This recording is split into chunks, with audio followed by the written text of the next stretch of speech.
Hello, and welcome back to US History and Elections.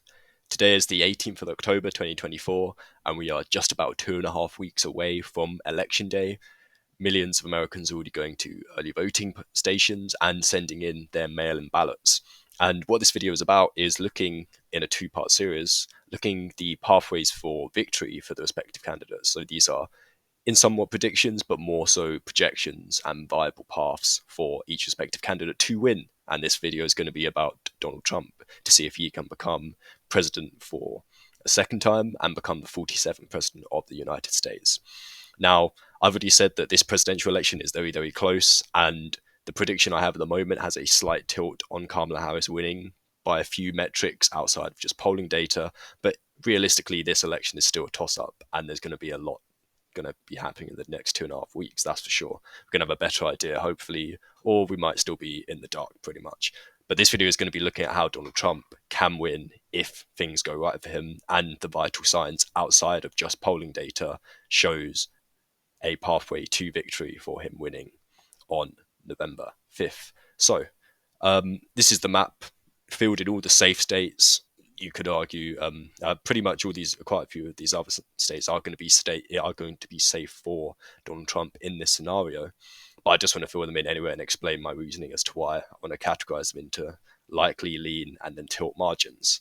So, as you can see, in a big change from 2020, Trump and the Republican Party, especially in the last few weeks, have been showing a lot more support from early voting, and specifically Republican parties in the swing states. So the Arizona Republican Party, the Georgia Republican Party, and even the Pennsylvania Republican Party have started mass campaigns to try and get their people out to vote, because I believe that the Trump campaign's main goal for winning, and this is how they're going to win in this projection, is by getting their base out to vote and getting large numbers of people other than undecided to vote for them.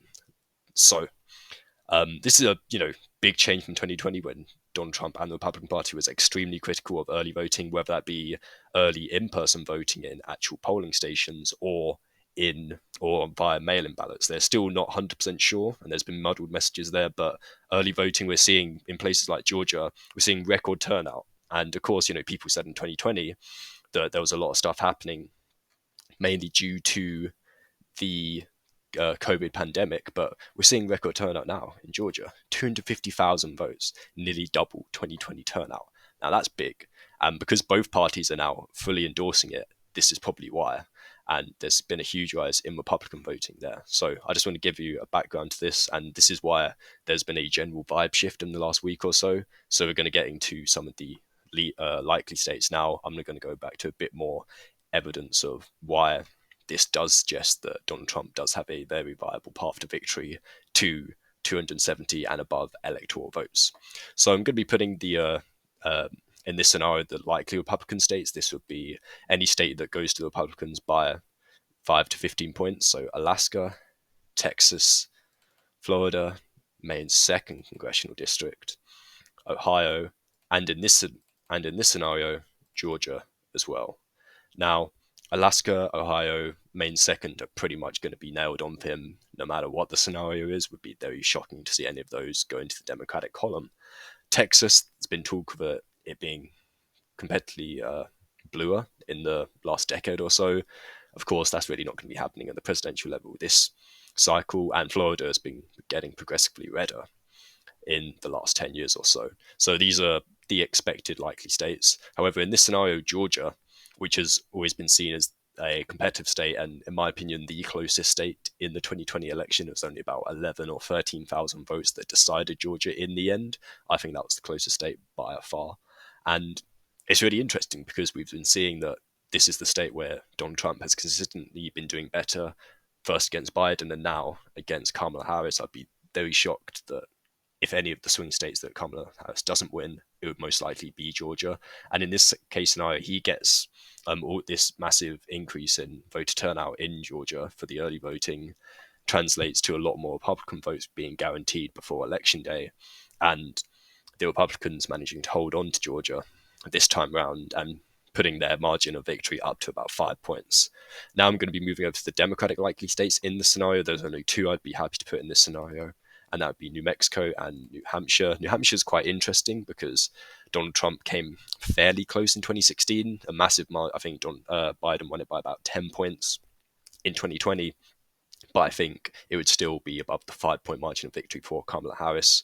A lot of the New England states are not very friendly to Donald Trump, even gone even further to the left in that scenario.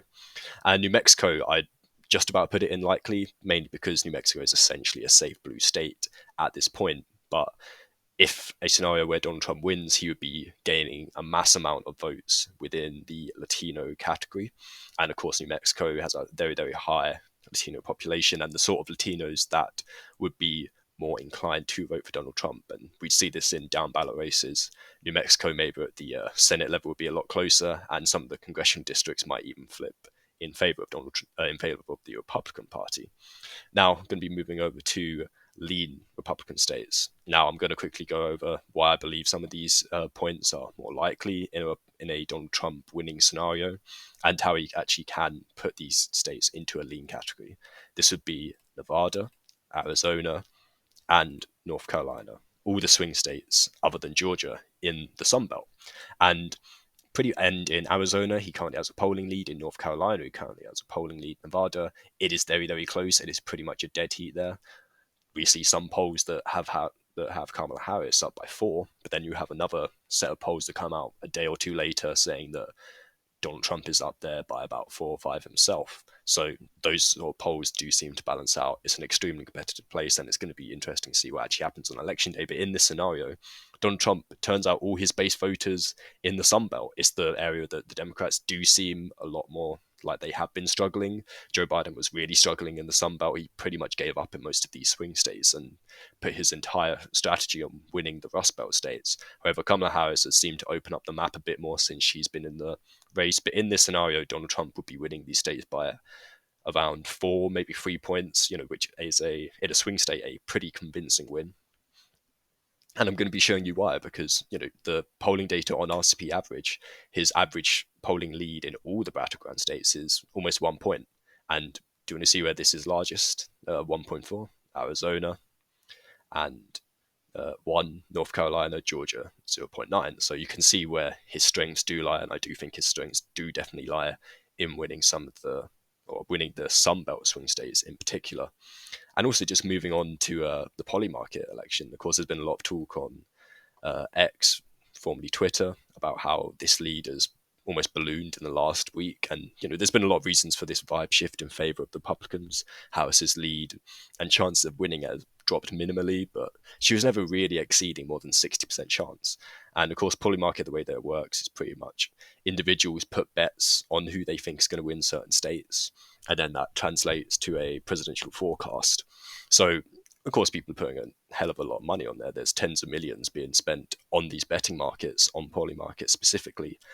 It's not the best way to look at it because people have been doing it, especially in the last week or so, just to boost the numbers of Trump and get the media narrative out there to increase Trump's chances. But the fact that people are putting a hell of a lot of money on it is always a good sign for him. It's always a good sign for him. And in these predictions, they also have the 3 Rust Belt states going to Donald Trump, and Nevada actually being the one that's pretty much a dead heat, 51-49.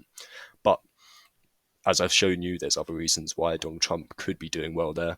But in the Sun Belt states, I believe that those are the states that Donald Trump would be winning by a convincing margin if he was going to be winning the presidency on November 5th. Now I'm going to move back to the Kamala Harris column and seeing where she was starting to lose some votes. Virginia, in this scenario, would be going to the lean column, so would Minnesota, and alongside Nebraska's 2nd congressional district. Now, realistically, the Republicans have pretty much zero chance to hold on to try and regain the 2nd district of Nebraska. Of course, they had such a coerced campaign that ultimately failed. They tried to completely scrap Nebraska's way of awarding electoral votes at large and then split it into the 3 congressional districts they have. That went nowhere. The state Republicans, there was quite a few holdouts there, and the governor gave up the effort because pretty much Nebraska's 2nd congressional district is a heavily Democratic favored area now. The incumbent Republican congressman there is probably going to lose his seat. He's the most one of the most at risk in the entire Midwest. He is for the upcoming Congress elections. But in a scenario where Kamala Harris's base and some of the undecided voters favor the Republican Party and Donald Trump, with that, it's going to be a much more narrow margin. I think Minnesota would be about 4 points, Virginia probably about 3 or 4 in this scenario where Donald Trump wins the country as a whole.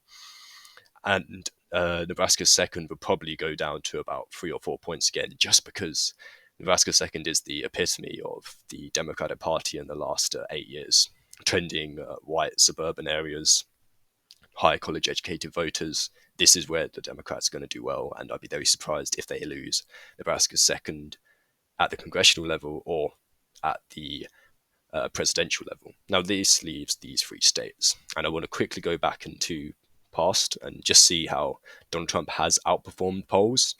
Now, this is pretty much just an average of polling 50 days out. Of course, we're a lot closer than 50 days out. We're a lot closer to about 18 days out, I do believe. It's around that margin now. But of course, this was we're talking about mid-September time. The polls were actually quite close in 2016. Hillary then had a big polling lead, and then that shrunk just before election day. Biden was consistently polling over 5 points ahead of Donald Trump throughout the entire campaign, pretty much. And Kamala Harris, of course, she made those numbers go positive against Donald Trump when she entered the race, but it's a lot closer than it has been, and pretty much comparable to 2016 at this point in time.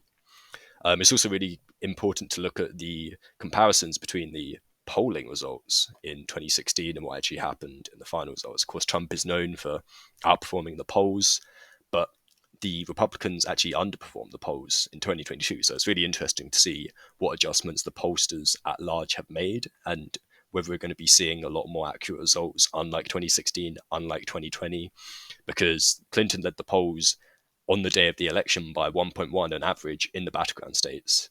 At the end of the day, it swung 2 points back, almost 3 points back, actually, 2.5 points for Trump, the final results. Of course, he won every single one of these toss-up states, and the polls where Clinton was leading the biggest, Michigan, Wisconsin, those are the ones she actually lost very narrowly, but she lost them. Huge swings there. And similarly with 2020, Michigan, they were actually a lot closer in 2020. People don't like to talk about it. It was only 2 points. And Biden did actually win the battlegrounds as a whole. Of course, Florida was the big outlier there. Voted for Trump by 3.3 points. Arizona was very close. Wisconsin was the big one against 6 points. And why I always have a problem with seeing polling in Wisconsin, because it's quite big. It's a big margin of error, and I really want to see what happens in Wisconsin, because it's going to be very interesting come election day, and also in the next week or two, to hear what the early voting tales and campaigning on the ground tales are coming out, to see if we can get a better idea of what's going to happen in that state. But pretty much what I'm trying to show you is Trump has always managed to outperform the polls. And if the polls, as I already showed you, have him in the lead in every single battleground state on Real Clear Politics, I know it's a bit closer, and other polling aggregator sites like 538.